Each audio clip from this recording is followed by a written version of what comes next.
You strike me as someone who's read Act 3, Scene 2 of Shakespeare's Measure for Measure and are desperate to acquire an even more detailed understanding of this scene. Stay tuned. Schofield on Shakespeare.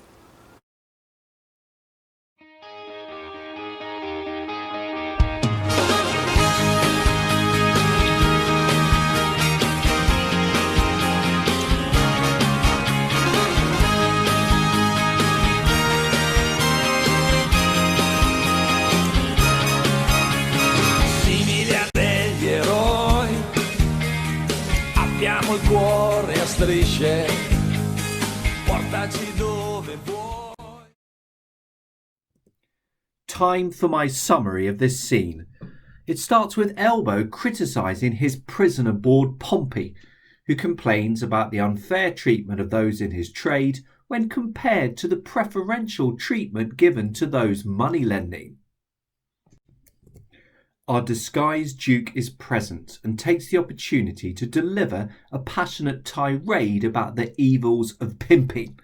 Perhaps he is in favour of Claudio's death after all, or at least would be were Angelo not being such a flaming hypocrite. Lucio enters and taunts and teases the handcuffed Pompey. He has no intention of footing the bill for the latter's bail, dismissing him contemptuously.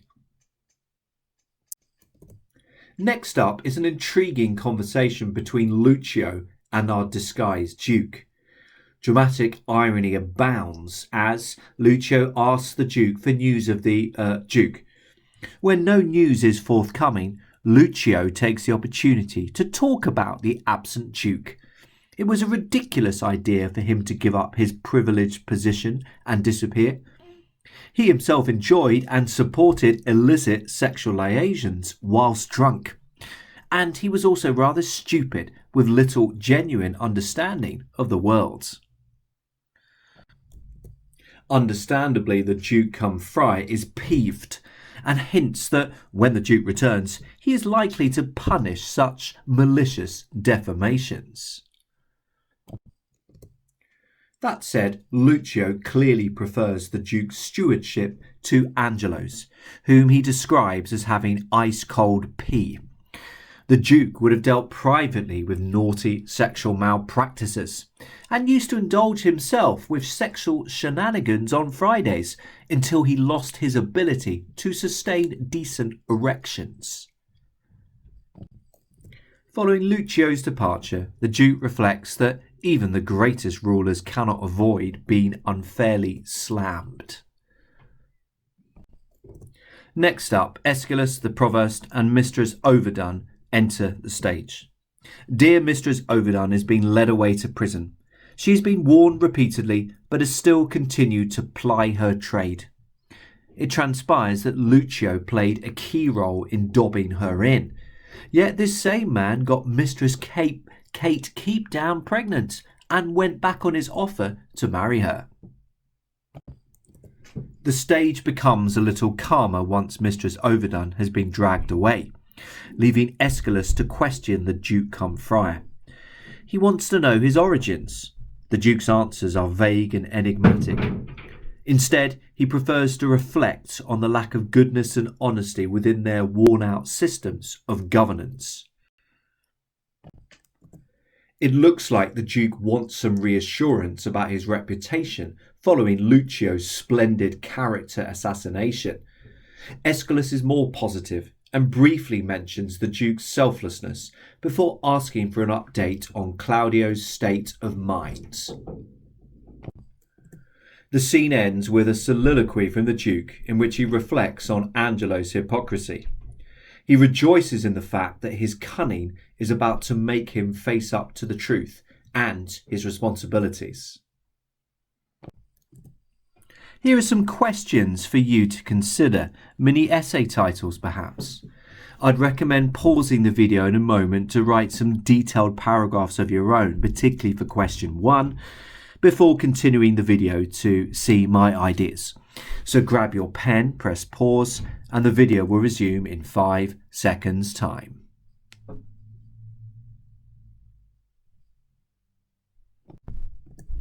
Question 1. The most intriguing character of them all? Explore the character of Lucio as presented in this scene. This is quite a claim to make in a play with some decidedly odd characters. A devoted nun turned psycho turned presumed silent seether, and a ruler who likes nothing better than a good old snoop before lying and pouncing. Not that odd is quite a synonym for intriguing, of course. But Lucio does interest in this scene, and he has interested up until this point. Let's just briefly recap his appearances so far in the play. So far in the play, Lucio has certainly shown his adaptability. From lewd references to syphilis, I've purchased as many diseases under her roof as come to more dignified rhetoric when with Isabella, go to Lord Angelo and let him learn to know when maidens sue men give like gods. Lucio has shown that he can adjust his language according to the context, notwithstanding his clear delight in referencing sex. Yet his opening lines in this scene do startle, do shock, and yes, do intrigue, not in their elusiveness, but in their apparent vindictiveness. The Encyclopaedia Britannica reminds us that the great Roman Emperor Caesar defeated his former ally Pompey's army in Spain. Whilst it wasn't Pompey himself who was led subsequently through the streets, he was murdered in Egypt. Caesar did highlight his might by humiliatingly parading his rival sons. Either way, comparing a single board's arrest with great historical events is comic and ridiculously over the top. The comparison implies that previously Pompey was a great figure, lauded and loved by millions for his role in facilitating easy access sex. But now he has been completely humiliated, been led at the wheels of Caesar, or taken away by Viennese officers. As well as hamming home Pompey's humiliation within breathless rhetorical questions, Lucio shifts from Roman history to Greek mythology when he refers to the great sculptor Pygmalion. To return once again to the Encyclopaedia Britannica, Pygmalion's images clearly refers to the prostitutes that Pompey makes, or possibly now made, available. And once again we have the comic contrast between a mythological reference to ideal womanhood and the reality of grubby, dirty, poor Viennese women trying to scrape together a living. In his question, Lucio asks whether there will now be no more prostitutes available for those prepared to put their hands in their pockets to pay for them. Pompey is clearly gobsmacked by this breathless tirade, hence his implied silence within Lucio's "What reply, huh?" This is an intriguing speech because on the one hand, Lucio seems to be mocking Pompey for his arrest, and yet on the other hand, we know that he's a regular customer of the brothel,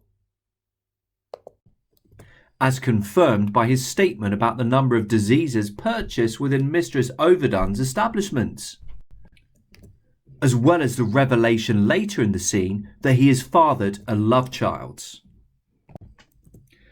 So what is he playing at? One possibility is that his over-the-top references to Caesar and Pygmalion are intended to satirise the crackdown on vice. We already know that he thinks Claudio's arrest and subsequent sentencing is ridiculous. Could Lucio be taking advantage of the presence of Elbow, some officers, and a random friar to take centre stage and imply through his extreme over-the-top language that carting Pompey off to prison is ludicrous and disproportionate? Some critics also suggest that Lucio may have seen through the Duke's disguise, and so could also be directing his implicit criticism at him. Of course, Lucio's display may be making some kind of political point, but at the same time it is clearly likely to hurt and upset Pompey, particularly when he refuses outright his request for bail. What we're seeing here from Lucio is confirmation that he is a man who likes to hold the stage, likes to provoke, likes to challenge, even if this comes at the expense of someone else's feelings and indeed liberty. Lucio's fondness to provoke and shock is also seen once Pompey has been carted off to prison and he's alone with the Duke on stage. For instance, his descriptions of Angelo on screen now. The idea that Angelo was born from a sea maid implies that he is less human than other men, that he is wet and fish-like floppy in his seeming lack of natural human desires. Lucio even has the audacity to refer to the temporary ruler's personal toilet habits, claiming ludicrously that he is certain that his wee consists of frozen ice. Of course, he knows this is an impossibility, but he wants to make the point that he feels Angelo is devoid of normal, natural, warm passions that humans should have, i.e. the desire to have sex, or at least to appreciate that others may have this desire, and there is nothing wrong with that. This idea is continued through the description of poor Angelo as a motion ungenerative, something so cold, so repressed, that he is unable to make the necessary movements to reproduce. Now, the play may ostensibly be set in Vienna, but nonetheless such open mocking of authority within Jacobean times would certainly be shocking and arouse amusement in the audience. Particularly when Lucio shifts his attention from Angelo to the Duke. Dramatic irony means that the audience has not one but two reasons to laugh. Firstly, at just how crude Lucio is being, and secondly, the fact that presumably he doesn't realise that he's actually speaking to the person he is mocking. Rather than sentencing shaggers to death, the Duke would have implicitly supported the practice of joyful, illegal sex by ensuring the babies were suitably cared for. The jocular use of the nouns sport and service imply a shared view held by Lucio and the Duke of fornication, that it is something fun, as well as an activity sanctioned and recognised as beneficial by the state. However, Lucio becomes even more explicit when he goes one step further and says that the Duke didn't just support illicit sex amongst his people, but aimed to enthusiastically participate himself. There is a clear double entendre at play here. On one level, Lucio is saying that the Duke would put money inside the beggar's begging bowl, but he is also implying that he had sex with her. Meanwhile, the subsequent clause saucily declares that the Duke had crotchets in him. Whereas I might interpret this as meaning he had quasi-musical impulses, leading him to commit regular rhythmic thrust or movements, the Oxford English Dictionary suggests that it means a perverse conceit. Whereas others might be less enamoured by a beggar of 50, the Duke found himself unusually aroused. As the exchange goes on, the Duke gets more and more irritated, although he has to be careful not to openly give away his disguise, irrespective if he and the audience and the particular play's director feel that Lucio may have figured it out. But it's fun watching him squirm under Lucio's bold tirades, certainly for me more fun than the earlier taunting of dear Pompey Bum. So is Lucio the most intriguing character of all, at least so far in the play and in this scene? I would say yes. Watching his curiously over-the-top attack on Pompey and listening to him deliciously storing up trouble for himself later in the play through his outrageous comments about the Duke captivates and wants me to see more of the bugger. Question 2. Copy out 3 examples of imagery in this scene. Explore and explain the effect of each image. This is a useful question thinking ahead to the OCR A-Level English Literature exam. The mark scheme for the Drama and Poetry pre-1900 exam references Assessment Objective 2, which counts for 75% of the first Shakespeare question in the exam. in which you are given an extract to explore. The best responses must demonstrate a well-developed and consistently detailed analysis of language, form and structure. So the more you really take time to think about and understand Shakespeare's language, the better.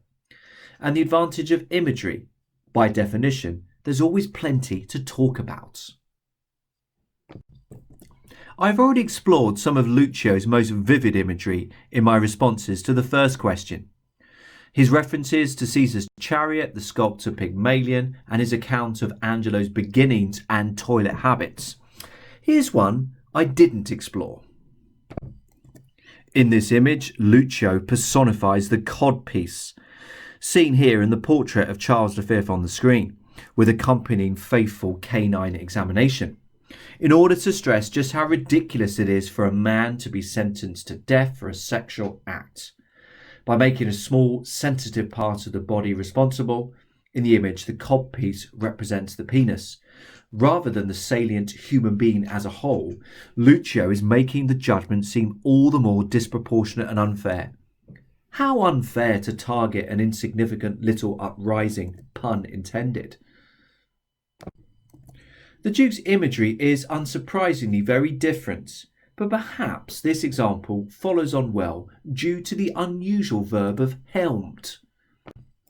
But first we have the common metaphor of a stream of life, indicating a fast-flowing, natural course in which the Duke has led his life. This should vouch for his general goodness and good intention. But so should the past work he has steered, the business he has helmed. These should also be referenced in order to contradict vigorously Lucio's claim that the Duke is a very superficial, ignorant, unweighing fellow. The imagery is subtler, but stream and helmed are aimed to give the impression of the Duke's leadership being natural, life-affirming and benign. He has been the benevolent navigator of the mighty ship that is Vienna. Sometimes the sea has been rough, sometimes calm. Either way, at all times, until now, given that he's decided to do a runner, he has been the kindly guiding force.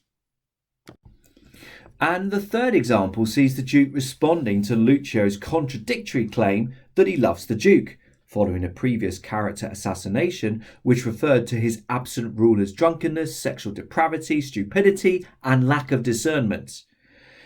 Rather than saying that Lucio, if he genuinely loved the Duke, should choose his words more carefully, he personifies love and makes this abstract noun the subject of the sentence. This has the effect of distancing the Duke from a potentially tawdry rebuttal and making him seem more dignified, aloof and wise.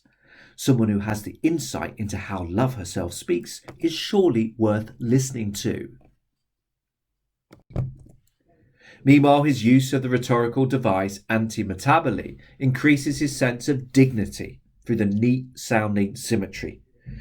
Using this device has a tendency to make the speaker sound wise due to the links made and clarified between the two words, here abstract nouns. Even though he's disguised as a friar, the Duke clearly wants to maintain his lofty perch, irrespective of the shock he's likely to be feeling inside after listening to Lucio's descriptions of him. His use of imagery and anti-metaboly helps him sound a little superior, faced with naughty Lucio's smutty onslaught. Gut-wrenchingly, this video on Act 3, Scene 2 of Measure for Measure has come to an end. I hope you found it useful. Many thanks for watching.